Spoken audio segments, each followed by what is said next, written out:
आदाब नाजरीन, खबरनामे में आपका इस्तकबाल है। मैं हूं रेशमा आपके साथ। आइए नजर डाल लेते हैं इस वक्त की हेडलाइंस पर। लोकसभा में वक्फाई सवालात के बाद इंतखाबी इस्लाहात पर बहस। मरकजी वजीर अनुप्रिया पटेल ने ईवीएम को इंतखाबी इस्लाहात की तरफ एक तारीखी कदम दिया करार। मरकजी वजीर दाखिला अमित शाह ने भी बहस में लिया हिस्सा।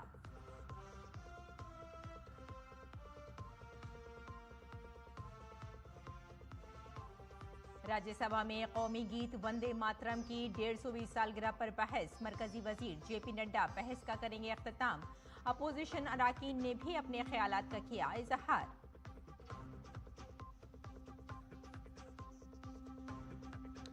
बीजेपी ने कांग्रेस लीडर राहुल गांधी के गैर मुल्की दौरों पर उठाए सवाल। पार्टी के कौमी तर्जुमान तुहीन सिन्हा ने कहा, राहुल गांधी अहम वक्त में कहां गायब रहते हैं।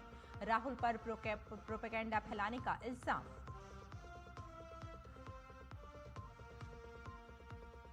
%10 परवाजें कमी के बाद इंडिगो के पास आज शाम तक का है वक्त। डीजीसीए को पेश करनी है अपनी नजरसानी शुदा परवाज की फहरिस्त। डीजीसीए ने इंडिगो के सीईओ को कल पेश होने के लिए भेजा समन। भारत के लिए काबिले फख्र लम्हा, दिवाली को यूनेस्को के सकाफती विरसे की फहरिस्त में किया गया शामिल।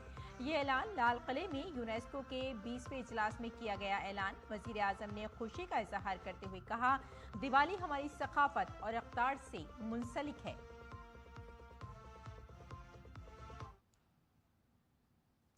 और आइए अब खबरों पर डालते हैं तफसील से नजर।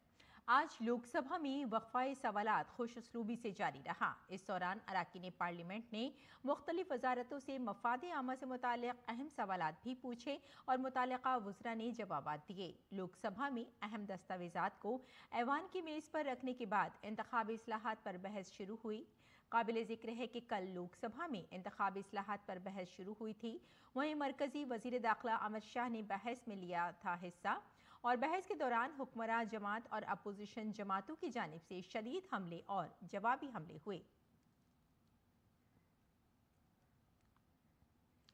आज लोकसभा में इंतखाबी इस्लाहात पर बहस में हिस्सा लेते हुए बीजेपी के रुकन पार्लियामेंट रविशंकर प्रसाद ने अपोजिशन को सख्ती से घेरे में लिया और तंजिया अंदाज में कहा कि बिहार इंतखाबात में हंगामा करने वाली कांग्रेस सिर्फ 5 सीटों पर सिमट गई। आपको बताऊं sir, kindly be seated. Bihar में चुनाव हुआ, इतना हंगामा किया, इनको सिर्फ 5 सीट आई कांग्रेस पार्टी की। जब आप सुप्रीम कोर्ट में पिटिशनर हैं और आप वहां विषय रख रहे हैं तो उसी विषय को आपके यहाँ उठाने का अधिकार है क्या? मेरी समझदारी में नहीं है। जब उन्होंने खुद स्वीकार किया, mister Venugopal, you mentioned before this honorable house that you are a petitioner in the Supreme Court about SIR and other illegalities. If that is the position, I am sorry, you should not have spoken on this issue at all. That is the norm of this parliament. Lok Sabha इंतखाबात में इंतखाबी इस्लाहात पर बहस के दौरान सेहत और ख़ानदानी बहबूद की वज़ीर मुमलिकत अनुप्रिया पटेल ने दरानंदाजी को मुल्क का एक अहम बड़ा मसला करार दिया। उन्होंने अपोजिशन के रवैये पर भी सवाल उठाए जो SIR की मुखालफत करता है और दरानंदाजी की हिमायत करता है। देश के अंदर अध्यक्ष जी, घुसपैठिए की समस्या एक बहुत बड़ी चुनौती है। हम सब जानते हैं, पक्ष हो विपक्ष हो, सब जानते हैं कि इस देश में बड़ी संख्या में घुसपैठिए हैं। देश के अलग अलग राज्यों में, अलग अलग कोनों में, और इन केन प्रकारेण इन घुसपैठियों ने आधार कार्ड भी बनवा लिया है, वोटर कार्ड भी बनवा लिया है और चुनाव की प्रक्रिया में प्रतिभाग भी कर रहे हैं। यह देश के लिए बहुत बड़ी समस्या है। लेकिन अगर देश की सरकार कहती है कि घुसपैठियों को हम वोट का अधिकार नहीं देंगे, उनका नाम हम मतदाता सूची से काट देंगे, तो हमारे कुछ विपक्षी दल के साथियों का मन द्रवित हो जाता है। लोकसभा में वक्फाई सवाल के दौरान रेलवे के वजीर अश्वनी वैष्णव ने कहा कि वजीर आजम नरेंद्र मोदी की सरबराही में मुल्क भर के रेलवे स्टेशनों के जदीदकारी और तज़ीनकारी की बड़े पैमाने पर पहल की गई है। इस सिलसिले में सरकार ने अमृत भारत स्टेशन मंसूबों की शुरुआत की है। जिस तरह से इन 11 वर्षों में माननीय प्रधानमंत्री जी ने एक नई पहल की है। स्टेशंस को नवनिर्माण करने के लिए, उनका पुनर्निर्माण करने के लिए एक अमृत भारत स्टेशन योजना आरंभ की है और ये आज के समय में पूरे विश्व में सबसे बड़ा स्टेशन का रिकंस्ट्रक्शन प्रोग्राम है। 1300 से ज़्यादा स्टेशनों का रिकंस्ट्रक्शन चल रहा है। 160 स्टेशन का काम कंप्लीट हो गया है। अश्विनी वैष्णव ने कहा कि मुल्क भर में सफाई पर खास तवज्जो दी जा रही है। रेलवे स्टेशनों पर सफाई से मुताल्लिक मुसलसल कोशिश की जा रही है जिससे मुसाफिरों को बेहतर और साफ माहौल मिल सके। उन्होंने बताया कि इन पहल के पेश नज़र नए मेयारात कायम किए गए हैं। देश भर में हाइजीन पे माननीय अध्यक्ष जी, आप सभी सांसद महोदय भी जानते हैं, इन 11 वर्षों में इतना बड़ा परिवर्तन आया है। अगर आज से 12-15 साल पहले किसी भी रेलवे स्टेशन पे जाते थे तो वहाँ की परिस्थिति और वहाँ का जो एक वातावरण था उसको हम सब जानते हैं कि किस तरह का वातावरण था। आज स्टेशंस पे सफाई का एक इतना प्रयास चल रहा है, एक नया स्टैंडर्ड सेट हुआ है। और राज्यसभा में वक्फाए सवालात के दौरान वजीर तालीम धर्मेंद्र प्रधान ने कहा कि हुकूमत स्कूली तालीम में डिजिटल क्लासरूम और हुनर पर मबनी तालीम को फ़रोग़ देने के लिए काम कर रही है। स्कूली तालीम बुनियादी तौर पर रियासत का मामला है, लेकिन हुकूमत समागर अभियान के तहत मरकज़ी स्पॉन्सर शुदा स्कीम के जरिए रियासतों की मदद कर रही है। उन्होंने ये भी बताया कि इस साल के बजट में 2 अहम तरीन मनसूबे नाफिज किए गए हैं। इन मंसूबों में अगले 1 या 2 सालों में तमाम सेकेंडरी और हाई स्कूलों को ब्रॉडबैंड और भारत नेट के जरिए इंटरनेट से मुंसलिक किया जाना शामिल है। शिक्षा मूलतः राज्यों की, स्कूली शिक्षा मूलतः राज्यों की दायित्व में चलने वाला एक व्यवस्था है, लेकिन भारत सरकार अभी समग्र शिक्षा योजना के तहत राज्यों को सेंट्रल स्पॉन्सर स्कीम की एक महत्वाकांक्षी योजना किया। इसके लिए मुल्क भर में अटल लैब पर भी तवज्जो मरकूज की जा रही है। आगे चल के एजुकेशन टेक्नोलॉजी ड्रिवेन होगी, उसकी मूल आवश्यकता इंफ्रास्ट्रक्चर होगी। केवल डिजिटल क्लास ब्लैक बोर्ड नहीं, डिजिटल बोर्ड नहीं है, उसकी कनेक्टिविटी और ग्लोबल नेटवर्क में जुड़ने के लिए व्यवस्था का आवश्यकता होगी। इसी बजट में उसकी घोषणा हुई है। दूसरी, इन दिनों में विद्यार्थियों में कैपेसिटी बढ़े, स्किल बढ़े, वो इनोवेशन की ओर जाए। अटल टिंकरिंग लैब की एक सक्सेसफुल प्रयोग देश की 10,000 स्कूलों में हुई है। उसी सफलता को आगे देखते हुए माननीय प्रधानमंत्री जी ने उसको और एक बृहत आकार देने की निर्णय किया। इसी बार भी बजट में आने वाले 5 साल में 50,000 अटल टिंकरिंग लैब सरकारी स्कूलों में खुलने की व्यवस्था की गई है। जो हमारी राज्यों की द्वारा चलने वाला डाइट है, district institute of elementary teachers capacity के लिए, उसको लगभग एक आधुनिकीकरण का भारत सरकार आर्थिक मदद लगभग सभी डाइट्स को देने की व्यवस्था की है। राज्यसभा में वक्फाई सवालात के दौरान ताउन की वजीर मुमलिकत मुरलीधर मोहल ने कहा कि भारत में अनाज की तीसरी सबसे ज्यादा पैदावार के बावजूद ज़ख़ीरा अंदोज़ी की मुनासिब सलाहियत की कमी की वजह से अनाज की एक बड़ी मकदार ज़ाय हो जाती है। पहले किसानों को ज़ख़ीरा करने के लिए दूर दराज के गोदामों की तलाश करनी पड़ती थी, लेकिन अब हुकूमत गोदामों को किसानों के करीब लाने के मंसूबे पर काम कर रही है। हमारे मंत्रालय उत्तर प्रदेश में सहकारी समिति के माध्यम से अंडर भंडारण क्षमता बढ़ाने पे बल दे रही है। यानी कि ये योजना तो लाई है, लेकिन वो पैक्स के माध्यम से लाई है, तो पैक्स को और एक बिजनेस मिले, पैक्स आर्थिक दृष्टया उससे और मजबूत हो, इसके माध्यम से ये योजना बनाई गई है। इस योजना के पायलट प्रोजेक्ट के तहत जो 11 प्रोजेक्ट हमने बनाया है देश भर में, उसके तहत मिर्जापुर जिले में 1500 मीट्रिक टन के गोदाम का निर्माण किया जा चुका है और ये गोदाम FCI द्वारा किराए पे लिया गया है। इसके अलावा उत्तर प्रदेश में 24 अन्य पैक्स भी चिन्हित किए गए हैं, जिनमें से सभी 24 पैक्स को हायरिंग का आश्वासन भी दिया। आज राज्यसभा में वक्फाए सिफर के दौरान बीजेपी के रुकन पार्लियामेंट दीपक प्रकाश ने मरकजी हुकूमत बिलखुसूस वज़ीर दाखिला अमित शाह का मुल्क गिर सतह पर झारखंड में नक्सली इंतहा पसंदी पर काबू पाने की कोशिशों के लिए शुक्रिया अदा किया। उन्होंने कहा कि नक्सली बंद की कॉल, इंतखाबात के बाइकॉट और वोटरों की उंगलियां काटने जैसे वाकयात पर मुकम्मल तौर पर रोक लगा दी गई है और इसके लिए वजीर दाखिला अमित शाह पूरी तरह से जिम्मेदार हैं। गृह मंत्री सम्मानित अमित शाह जी को दिल की गहराई से अभिनंदन करना चाहता हूं, बधाई करना चाहता हूं। देश को नक्सलवाद मुक्त भारत बनाने का उन्होंने काम किया है तथा हिंसा मुक्त लोकतंत्र स्थापित करने का उन्होंने काम किया। इसके लिए दिल की गहराई से मैं उनको साधुवाद देना चाहता हूं। 2014 में जब इनका शासनकाल था तो 136 जिले में नक्सलवादियों का तांडव था, लेकिन आज प्रधानमंत्री नरेंद्र मोदी जी के शासनकाल में मात्र 6 जिले बचे हैं, मात्र 6 जिले बचे। महोदय, वो भी मार्च 2026 तक उस पर भी समाप्ति करने का संकल्प देश के यशस्वी प्रधानमंत्री और अमित शाह जी ने लिया है। राज्यसभा में वक्फा सिफर के दौरान बीजेपी के रुकन पार्लियामेंट हर्षवर्धन श्रृंखला ने दार्जिलिंग की चाय के किसानों और मजदूरों के मसाइल को उठाया। उन्होंने कहा कि भारत दुनिया का दूसरा सबसे बड़ा चाय पैदा करने वाला मुल्क है, जहां चाय की सनत में 10 लाख किसानों का रोजगार है। 1.6 मिलियन खानदानों की रोजी रोटी इस सनत पर मुनहसिर है, लेकिन कम मेयार की दरामदात हमारी चाय की सनत को बुरी तरह मुतासिर कर रही है। India is the second largest producer of tea in the world, and we are the largest consumer. Of these teas, Darjeeling tea carries the geographical indicator, or GI, and is regarded the world over as a quality brand of India. More than 10 lakh workers, farmers, and over 60 lakh families and others depend on this industry.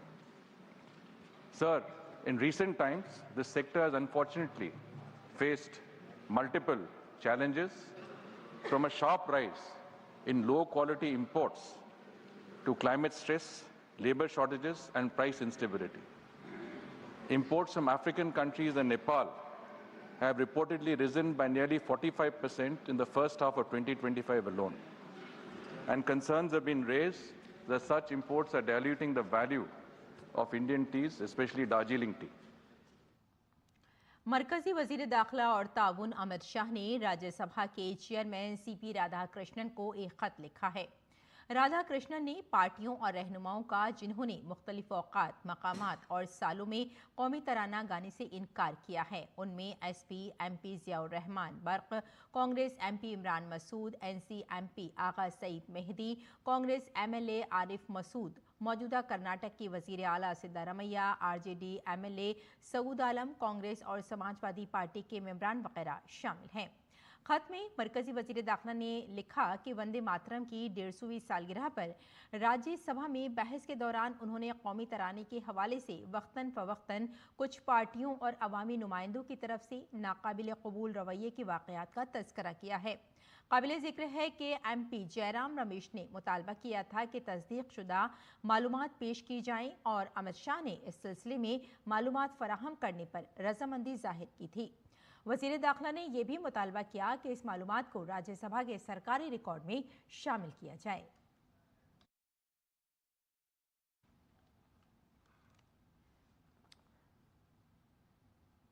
Bharat के अहम सकाफती और रूहानी त्योहारों में से एक दिवाली को आज अक़वाम मुत्तहिदा की तालीमी, साइंसी और सकाफती तंजीम यूनेस्को की नुमाइंदा फहरिस्त में शामिल किया गया है। ये ऐलान करते हुए सकाफत और सियाहत के वजीर गजेंद्र सिंह शेखावत ने कहा कि ये हर भारतीय के लिए एक जज्बाती लम्हा है। उन्होंने कहा कि दिवाली सिर्फ मनाई ही नहीं जाती बल्कि इसे महसूस किया जाता है, जिंदा किया जाता है और नस्ल दर नस्ल इसमें समाया जाता है।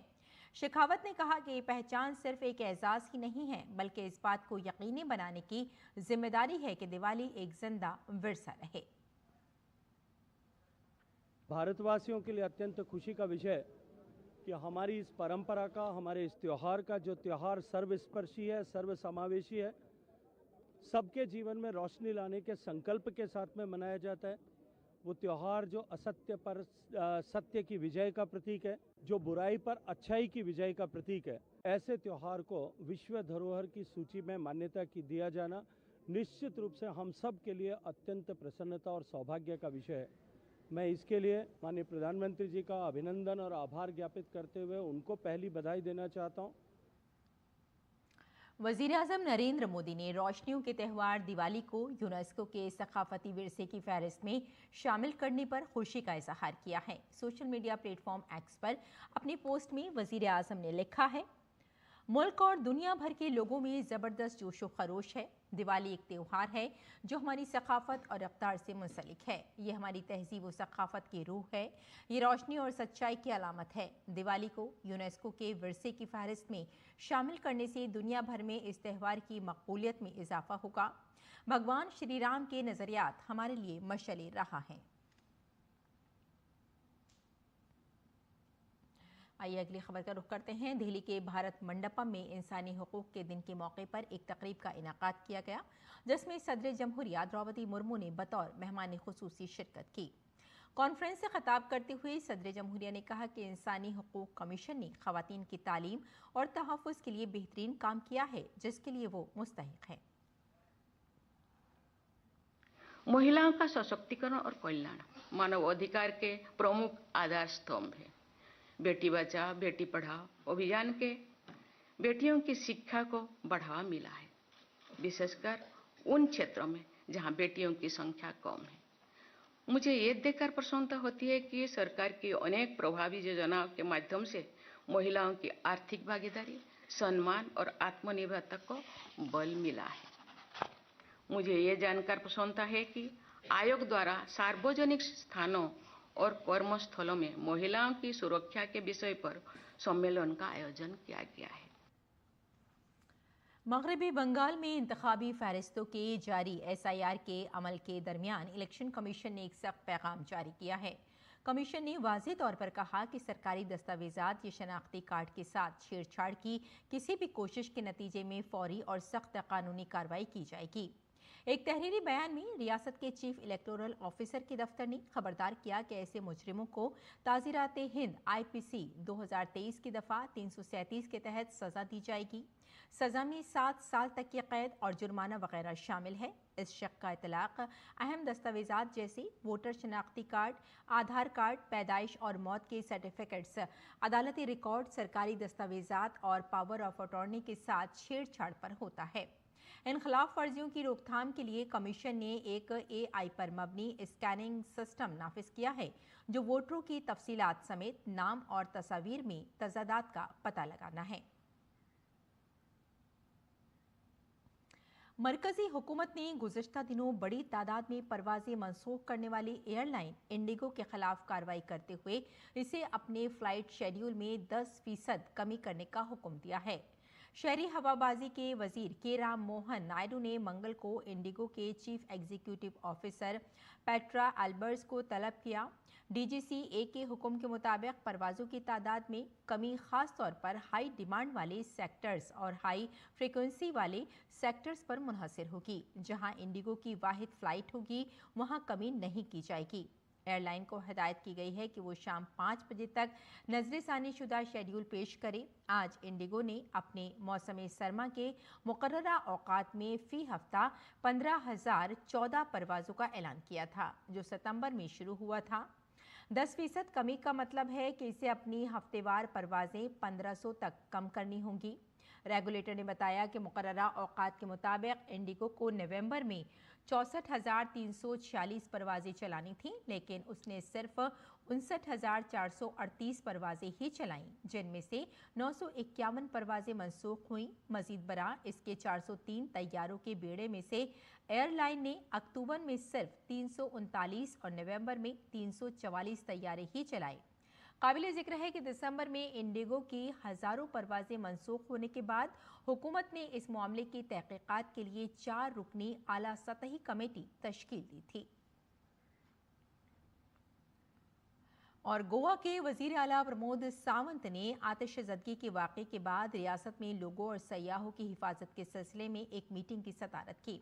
मीटिंग के बाद एक प्रेस कॉन्फ्रेंस में वज़ीर आला सावंत ने कहा कि हुकूमत आग से मुताल्लिक़ NOC या ज़रूरी हिफाजती इक़दामात के बगैर काम करने वाले तमाम सियाहती मकामात के ऑपरेशन को मुअत्तल कर देगी। उन्होंने कहा कि इंतजामिया ने क्रिसमस और नए साल की शाम के पेश नज़र मुआयना शुरू कर दिया है और मौके पर ही कार्रवाई की जाएगी। जिस जगह पे fire safety failures in the tourism establishment है, हमें ब्लंटली वायलेशन कहाँ पे भी दिखा, समझो हमारी जो जॉइंट एनफोर्समेंट कमेटी ने इंस्पेक्शन करने के बाद ब्लंट वायलेशन दिखा तो कुछ दिन के लिए उनकी एक्टिविटी जब तक नॉर्म्स फॉलो न करे तब तक वो बंद रहेंगे। The Christmas season is there, new year ending is there. Goa में जितने सारे रेस्टोरेंट और बाकी जो चल रहे हैं उनके पास लाइसेंसेस और फायर सेफ्टी और बाकी सभी सेफ्टी रहे वही चलते रहेंगे। जिनके पास नहीं है वो बंद कर देंगे। आगे बढ़ते हैं, अगली खबर का रुख करते हैं। ख़वातीन की हिफाजत और बेदारी को फ़रोग़ देने के मकसद के साथ मरकज़ी वज़ारत सेहत ने आज येलो लाइन पर सुल्तानपुर मेट्रो स्टेशन से आलमी इदारा सेहत यानी WHO के ताउन से दिल्ली मेट्रो हेल्थ मुहिम का आगाज़ किया। मरकज़ी सेहत सेक्रेटरी पुनिया सलीला श्रीवास्तव ने इस मुहिम का आगाज़ किया। ये माहाना खुसूसी मुहिम दिसंबर से जनवरी तक जारी रहेगी। दूरदर्शन के नुमाइंदे मोहित शुक्ला ने पुनिया सलीला श्रीवास्तव से खास बातचीत की। हमारे साथ पुण्य सलीला श्रीवास्तव जी हैं। मैम, बहुत स्वागत है। स्वास्थ्य मंत्रालय की सचिव हैं। ये आइडिया कहाँ से आया और कहते हैं कि जो आउट ऑफ होम एडवर्टाइजिंग है ये बहुत अपने आप में प्रभावी है, तो कैसे ये आइडिया आया, तक ये प्रोग्राम चलेगा? जैसा आपको पता है कि हमने 17 सितंबर से 2 अक्टूबर स्वस्थ नारी सशक्त परिवार अभियान चलाया था और इसमें जन भागीदारी ने एक बहुत महत्वपूर्ण भूमिका निभाई थी। इसी तरह 7 दिसंबर 2024 से हमारा टीबी मुक्त भारत अभियान का एक बड़ा सघन स्वरूप चल रहा है और इन दोनों को आगे बढ़ाने के लिए हमने विश्व स्वास्थ्य संगठन के साथ टाई अप किया, WHO के साथ टाई अप किया और ये सोचा कि दिल्ली मेट्रो जो आज जैसे आप कह रहे हैं आउट ऑफ होम एडवर्टाइजिंग, तो दिल्ली मेट्रो एक बहुत ही पावरफुल मैसेंजर बन सकता है हमारे मैसेजेस के लिए और इसके लिए हमने ये टीबी मुक्त भारत अभियान का मैसेज इसके थ्रू हम दिल्ली की जनता के लिए पहुंचाना चाहते हैं। महिला सुरक्षा को लेकर भी मैं एक देख रहा था कैंपेन, एक एडवर्टाइज था। इस तरीके के और भी कुछ अलग अलग कैंपेन एडवर्टाइज हैं और साथ ही मैं ये भी जानना चाहूँगा कि ये प्रोग्राम दिल्ली के कौन कौन सी रूट्स जैसे ग्रीन लाइन है, येलो लाइन है, मैजेंटा लाइन है, ब्लू लाइन है, ऐसे क्या पूरे DMRC के रूट पर होगा और इसके अलावा दिल्ली से बाहर भी क्या ये कैंपेन पहुँचेगा? जो टीबी मुक्त भारत अभियान या स्वस्थ नारी सशक्त परिवार अभियान ये विभिन्न जरियों से पूरे देश में चल रहा है। तो यहाँ पे कुछ सिलेक्टेड रूट्स को चूज़ किया गया है जहाँ पे फुटफॉल बहुत हाई है, वहाँ पे इस कैंपेन को चलाया जा रहा है। ये बात तो मैम DMRC की हो गई, दिल्ली मेट्रो की हो गई, DTC के लिए अभी से उम्मीद कर लें या कुछ टाइम लगेगा थोड़ा सा?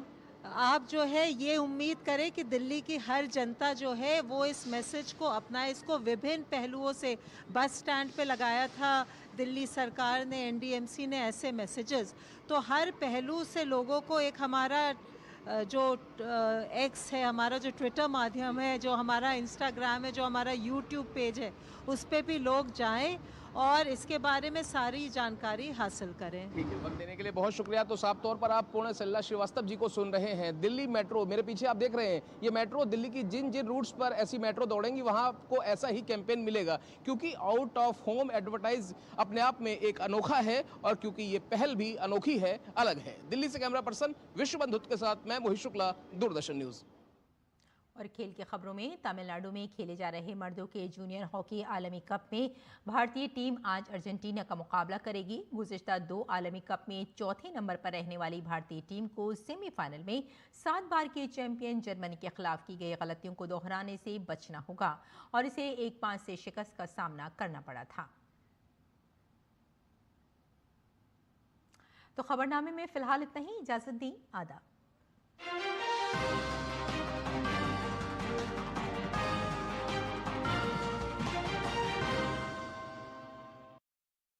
पार्टी की तैयारी